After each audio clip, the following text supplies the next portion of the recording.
आप भी bank exam की तैयारी कर रहे हैं और आपने आरआरबी कलर को टारगेट किया है, तो आज की इस वीडियो के अंदर मैं आपको बताऊंगा कि आप प्री में आरआरबी में कैसे 80 में से 80 स्कोर कर सकते हैं। इसके इसके लिए मैंने 2026 की पूरी स्ट्रेटजी तैयार की है, जिसमें आप प्रीलिम्स में अच्छा स्कोर कर सकते हैं। अभी भी प्रीलिम्स को 6 महीने से 7 महीने का टाइम है, तो आपके पास काफ़ी अच्छा टाइम है। तो दोस्तों, स्टार्टिंग करते हैं मेरे स्कोर कार्ड के साथ। आप मेरा स्कोर देख सकते हैं कि मेरा अच्छा स्कोर है। मेरे बहुत नंबर आए हुए हैं प्रीलिम्स में, 78 एक बार 77। तो चलिए दोस्तों, प्रीलिम्स की क्या स्ट्रेटजी होने वाली है इसके बारे में बात करेंगे। तो देखो दोस्तों, अभी तक जून हमारा स्टार्टिंग होने वाला है, तो हमने जून से स्टार्ट कर देनी है। जून में हम सबसे पहले हमें क्लासेस देखनी है, क्लासेस से फ्री एंड पेड सोर्स कौन से हैं। क्लासेस देखने के बाद हमने सेक्शनल मॉक पे कैसे जाना है, उसके बाद हमने फुल मॉक टेस्ट कैसे अटैम्प्ट करने हैं, फुल मॉक टेस्ट को अटैम्प्ट करने की क्या स्ट्रेटजी होगी, उनको एनालिसिस कैसे करना है, अपना वीक एरिया कैसे फाइंड करना है। इसके अलावा हमने मॉक के अंदर अपनी एक्यूरेसी कैसे मेंटेन रखनी है, स्पीड से ज़्यादा एक्यूरेसी पे फोकस क्यों करना है, इसके बारे में इस वीडियो के अंदर बताऊंगा। इसके साथ ही बहुत से बच्चे दो मिस्टेक को करते हैं, जो आपको आरआरबी कलर के अंदर प्रीलिम्स में आपको बाहर कर देती है, जिसमें आप अच्छा मार्क्स स्कोर नहीं कर पाते हैं। तो आपने इन दोनों मिस्टेक को अवॉइड करना है, ये वीडियो के अंदर आपको पता चलेगी। तो सबसे पहले हम आते हैं रीजनिंग पे। देखो, अब मई महीना जा चुका है, इसके बाद जून स्टार्टिंग होने वाला है, तो आपने जून और जुलाई 2 मंथ आपने अपने जो भी रीजनिंग का सिलेबस कवर करने के अंदर अपने क्लासों को टाइम देना है। क्लास के लिए आपने स्मृति सेट्टी, पुनीत शर्मा सर, अंकुश लांबा सर, कोई भी टीचर को फॉलो कर सकते हैं। इसमें आपको डेली 1.5 से 2 घंटा क्लासें लगानी है। 1 या 2 क्लास लगा सकते हो। आप 3 घंटा देना चाहो तो 3 घंटा भी दे सकते हैं, क्योंकि आपके पास अभी काफ़ी टाइम पड़ा है। जैसे ही आपने क्लासें कंप्लीट करते हैं, टॉपिक क्लास एक क्लास आपने 3 या 2 3 क्लास जो टॉपिक वाइज है कंप्लीट की, उसके बाद आपने पीडीएफ सोल्व करनी है। हर पीडीएफ में आपके पास 50 से 100 क्वेश्चन उस टॉपिक के होने चाहिए। आप 2 3 घंटे पीडीएफ को दे सकते हैं। इसके अलावा बात करें तो आप अगर पेड कोर्स अफोर्ड कर सकते हैं तो आप पेड ले सकते हैं किसी भी टीचर का, जो आपको अच्छे से समझ आए। सबसे पहले आप उनकी यूट्यूब पे वीडियो देख लें, ताकि आपको पता चल जाए कि आपको किस टीचर के ज़्यादा अच्छे से समझ आता है। उसके बाद उनका आप पेड खरीद सकते हैं। पेड नहीं तो आप यूट्यूब पे हर टीचर की वीडियो अवेलेबल है, आप वहाँ से वीडियो देख के कोर्स को कंप्लीट कर लें। मैं कहूँगा कि आप रीजनिंग का सिलेबस जून और जुलाई 2 मंथ में कंप्लीट कर लें। 60 दिन है, बहुत है रीजनिंग का अपना सिलेबस कंप्लीट करने के लिए। उसके बाद आपने जुलाई में सिलेबस कंप्लीट हो गया, उसके बाद अगस्त और सितंबर में आपने प्रैक्टिस पे आना है। आपने प्रैक्टिस करनी है डेली। आप 10 10 क्वेश्चन सिलेबस के अल्फा न्यूमेरिक सीरीज हो गए, इनइक्वालिटी हो गए, डायरेक्शन एंड डिस्टेंस हो गया, coding decoding, order and ranking, इनकी ये जो है इनके आपने प्रैक्टिस तब तक करनी है जब तक आपका प्री का एग्जाम न हो जाए। इसके अलावा आप पजल और सिटिंग अरेंजमेंट के लिए अंकुश लांबा सर की 100 1000 पजल वाली क्लास है, उस पे जा सकते हैं। 12 बजे 12 पजल ये अपनी सर डेली की क्लास लेते हैं प्रीलिम्स के लिए। इसमें आप 25 से 30 दिन तक क्लासें देखें।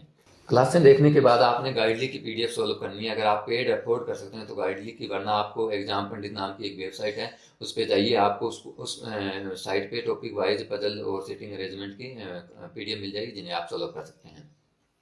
देखो, क्लासें आपने ज़्यादा नहीं करनी। हम क्लासों वाले ट्रैप में फंस जाते हैं, हम क्लासें लगा देते हैं 4 4 5 5 6 6 महीने तक। नहीं करना आपने ऐसा। 2 महीने में सिलेबस कंप्लीट किया, उसके बाद 20 25 दिन पजल वाला, फिर आपने प्रैक्टिस पे आना है और मॉक पे आना है। उसके बाद जब आपका 70 से 75% सिलेबस कंप्लीट हो जाता है, तो अब मैं आपको कहूँ कि आप सेक्शनल मॉक पे आओ। स्टार्टिंग में आप डेली एक सेक्शनल मॉक लगाओ। 1 महीने तक सेक्शनल मॉक ही लगाने हैं। अगर आप स्टार्टिंग की है तो आप टेक्स्ट बुक से सेक्शनल मॉक लगा सकते हैं, क्योंकि स्टार्टिंग में आपके लिए टेक्स्ट बुक पढ़िए। आप हार्डर ज़्यादा मतलब अच्छे लेवल वाले क्वेश्चन पे जाओगे तो डीमोटिव हो जाओगे। टेक्स्ट बुक पे ठीक लेवल के क्वेश्चन आपको सेक्शनल मॉक में मिलते हैं। स्टार्टिंग फेज में आपने एक्यूरेसी पे ज़्यादा फोकस करना है। आपने ये नहीं करना कि मैंने 40 में से 40 अटैम्प्ट करने हैं। नहीं, आपके 25 हो रहे हैं, 30 हो रहे हैं, 20 हो रहे हैं, पर एक्यूरेसी के साथ होने चाहिए। आपने 22 क्वेश्चन किए तो 22 ही होने चाहिए। मान लो आपने स्पीड के चक्कर में 28 क्वेश्चन कर दिए, 6 क्वेश्चन खराब कर दिए, तो आपके स्कोर आएंगे 20.5। अगर आपने 22 क्वेश्चन किए और 22 में से 22 चाहिए तो आपके 22 स्कोर आएंगे। तो आपने सबसे पहले एक्यूरेसी पे ध्यान देना है, उसके बाद अपने आप स्पीड इंक्रीज होनी स्टार्ट हो जाएगी। आपने 90 से 100% का सिलेबस कंप्लीट कर लिया और 1 महीने तक सेक्शनल मॉक लगा लिया। उसके बाद आपने फुल मॉक के पास चले जाना। आपने एक वीक में 3 से 4 फुल मॉक लगाने हैं। ये आपने सितंबर अक्टूबर नवंबर मंथ में फुल मॉक लगाने हैं। इसके अलावा मैं आपको बता दूं, फुल मॉक के साथ आपने मेंस की तैयारी कर देनी है स्टार्ट, क्योंकि जब आप क्लासें कंप्लीट हो जाती है, प्री का सिलेबस कंप्लीट हो जाता है, उसके बाद आप मेंस की क्लासें प्लस प्रीलिम्स के मॉक पे जाना है।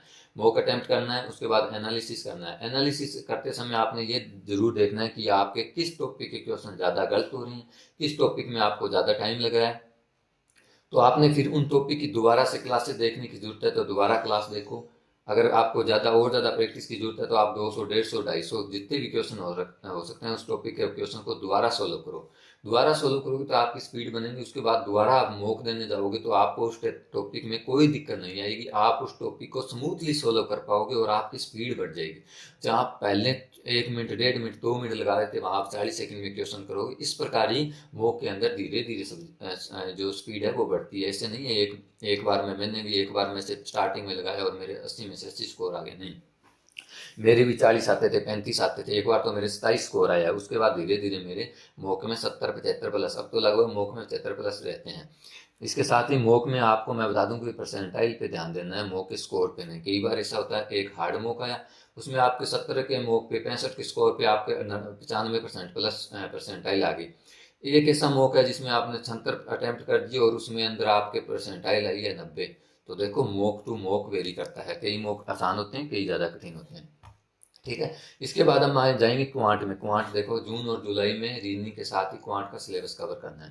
क्वांट के अंदर सबसे पहले देखो आपको टेबल पहाड़े याद होने चाहिए। 40 तक आपने स्क्वायर कर लेनी है, 25 तक क्यूब कर लो। फ्रैक्शन बोर्ड मास का रूल आप अभी से पढ़ लो। 3-4 दिन, 5 दिन, 6 दिन आपको जितना टाइम देना है देख के इन सबको कंप्लीट कर लो। उसके बाद आपने फाउंडेशन पे जाना है, क्योंकि इनकी जरूरत आपको कोर्स में स्टार्टिंग में पड़ेगी।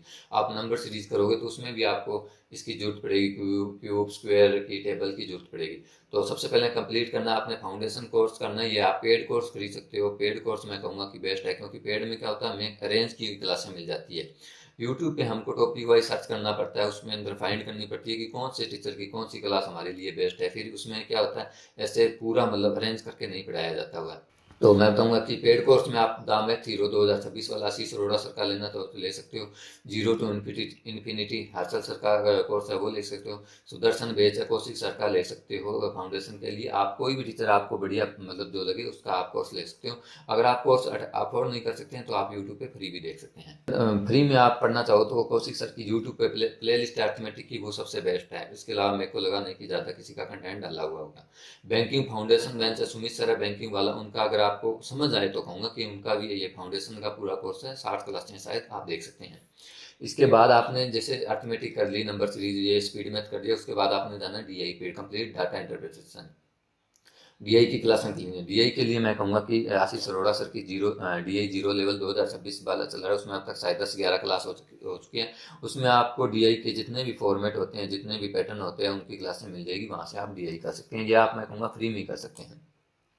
इसके बाद अपने अगस्त और सितंबर के अंदर फिर हमने प्रैक्टिस पे जाना है। जैसे हमने टॉपिक वाइज क्लासें की, तो टॉपिक वाइज हम जब क्लासें करते हैं तो टॉपिक के साथ साथ अपने क्वेश्चन करने हैं। उसके बाद मैं बताऊँगा कि आपने हर टॉपिक के 100 से 150 क्वेश्चन कम से कम सोल्व करने हैं, इसी से आपकी स्पीड बनेगी।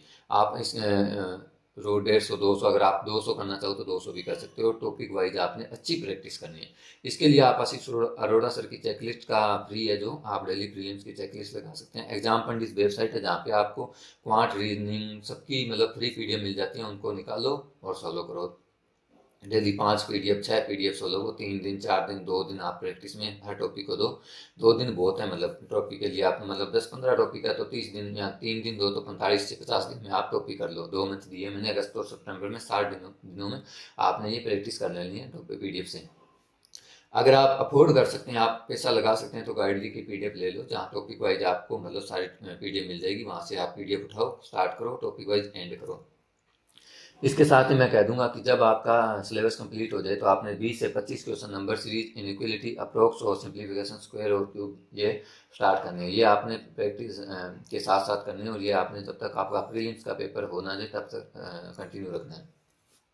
अर्थमेटिक डीआई को आप अल्टरनेट डे पे कर सकते हैं। जैसे आपने एक दिन, दो दिन आपने अर्थमेटिक खूब सारे क्वेश्चन किए, आपने रोज 40-50 क्वेश्चन कर लिए, 2 दिन तक आपने किए। उसके बाद आप 2 दिन तक डीआई के 10-15 सेट लगाओ, इस टाइप आप रखो। सितंबर, अक्टूबर, नवंबर में आप मोक के आ जाओ। आपका 50 से 60% सिलेबस हो जाए तो उसके बाद आपने डेली एक सेक्शनल मोक देना है। इसमें सेक्शनल मोक में आपने ध्यान रखना, अटेम्प्ट किया उसको एनालिसिस करना है, उसमें देखना आपको कौन सा, जैसे क्वांट का कौन सा टॉपिक है, टीएसडी, टाइम स्पीड डिस्टेंस हो गया, एसआईसीआई हो गया, या फिर मान लो आपको रॉन्ग नंबर सीरीज में दिक्कत आ रही है, तो आपने ये चेक करना है एनालिसिस करते समय कि मेरे को इस टॉपिक पे ज़्यादा टाइम लग रहा है, इस टॉपिक के क्वेश्चन ज़्यादा मेरे गलत हो रहे हैं। तो फिर क्या है, आपने दोबारा क्लासेस पे आना है, उस टॉपिक की क्लास देखनी है, 2-3 क्लास देखी उस टॉपिक की, उसके बाद आपने 200-300 क्वेश्चन दोबारा से सोल्व करने हैं। जब आप इस प्रकार मॉक को एनालिसिस करोगे तो आप जब दोबारा मॉक दोगे, दूसरा अगला मॉक दोगे, तो आपको उस टॉपिक में क्वेश्चन आपके अटकेंगे नहीं। इस प्रकार आपने मान लो 5-7 टॉपिक अटकते हैं, तो 5-7 टॉपिक के दोबारा क्लास दोबारा पीडीएफ करोगे तो आपका वो टॉपिक फिर से स्ट्रॉन्ग होते जाएंगे और आपके स्कोर बढ़ता जाएगा। स्टार्टिंग में आपने एक्यूरेसी पे ध्यान देना, स्पीड पे मत भागना, क्योंकि स्पीड पे भागो तो क्वेश्चन गलत करोगे, और एक्यूरेसी मेंटेन रहनी जरूरी है आरआरबी क्लर्क में स्पेशली। एनालिसिस करके वीक एरिया फाइंड किया, प्रैक्टिस की, और आपने आप मार्क आपके बढ़ जाएंगे। इसके बाद बता दूं 90% के आसपास सिलेबस कंप्लीट हो जाए, 1 मंथ तक आपने सेक्शनल मॉक लगा ली, उसके बाद आपने कूद जाना है फुल मॉक पे।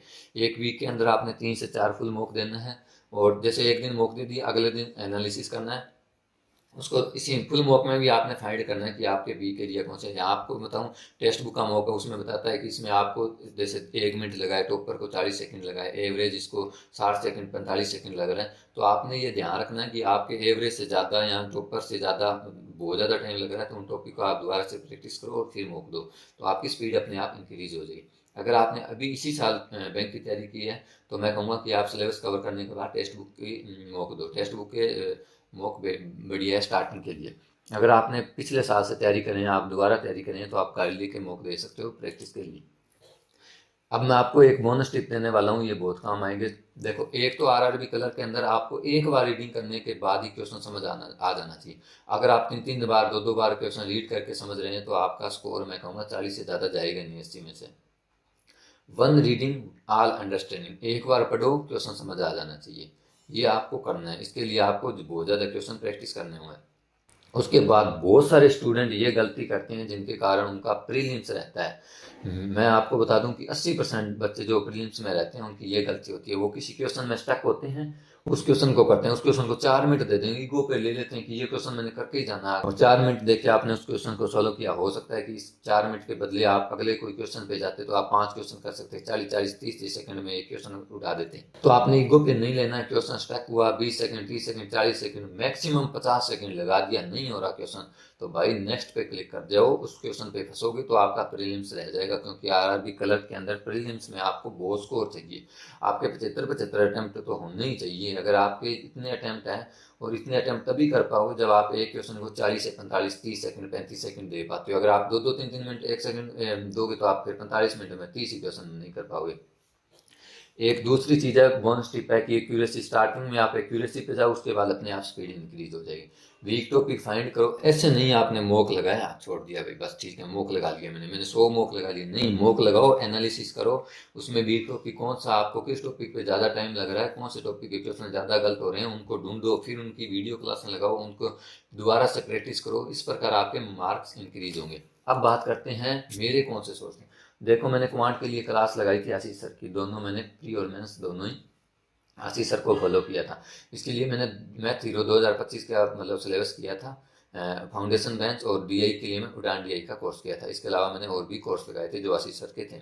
पीडीएफ के लिए मैंने गाइडली का पीडीएफ बंडल पीडीएफ ले रखा था, वहाँ से पीडीएफ सोल्व की थी। इसके अलावा बीच बीच में मैं महीने में 5 से 6 आशीष अरोड़ा सर की चेकलिस्ट आती थी, वो भी सोल्व करता था। सेक्शनल मॉक मैंने टेक्स्ट बुक के लगाए हैं, क्वांट एंड रीजनिंग दोनों के लिए सेक्शनल मॉक के लिए टेक्स्ट बुक बड़ी है। अगर आप बिगनर हो तो आपके लिए टेक्स्ट बुक अच्छा है, कम पैसों में अच्छा कंटेंट मिल जाता है। आप ऐसे भी नहीं है कि हार्ड लगाओ डीमोटिव हो जाओ स्टार्टिंग में, उसके बाद आप हार्ड पे जा सकते हो, गाइडली पे जा सकते हो, स्मार्ट पीडा पे जा सकते हो। स्टार्टिंग टेक्स्ट बुक से करो। रीजनिंग के लिए मैंने क्लासें स्मृति सेठी मैम और कुछ क्लासें अंकुश लांबा सर से की थी। जैसे अंकुश लांबा सर की मैंने श्लोक्स किया था, स्मृति सेठी मैम का काफ़ी सारे मतलब पजल वाले और किए थे मैंने, पुनीत सर की भी क्लासें लगाई थी। पीडीएफ के लिए रीजनिंग में मैंने गाइडली का ही पीडीएफ लगाई थी। फुल मॉक के लिए मैंने स्टार्टिंग टेक्स्ट बुक से थी, टेक्स्ट बुक के मैंने मॉक लगाए सेक्शनल और फुल। उसके बाद मैं स्मार्ट कीड़ा पे गया, स्मार्ट कीड़ा और प्रैक्टिस मॉक की भी लगाए थे। इसके अलावा मैंने गाइडली भी लगाई। तो दोस्तों, आज की ये वीडियो कैसी लगी हमें कमेंट में ज़रूर बताएं। वीडियो अच्छी लगी तो लाइक करें, कमेंट में ये भी बताएं कि आपको अगली वीडियो किस टॉपिक पे चाहिए, और चैनल को सब्सक्राइब करना ना भूलें। बहुत सारे स्टूडेंट वीडियो देखते हैं, चैनल सब्सक्राइब नहीं करते, तो ये गलत बात है भाई। चैनल सब्सक्राइब करके बेल आइकन जरूर दबाओ। धन्यवाद दोस्तों, मिलते हैं एक ऐसी नई वीडियो के साथ।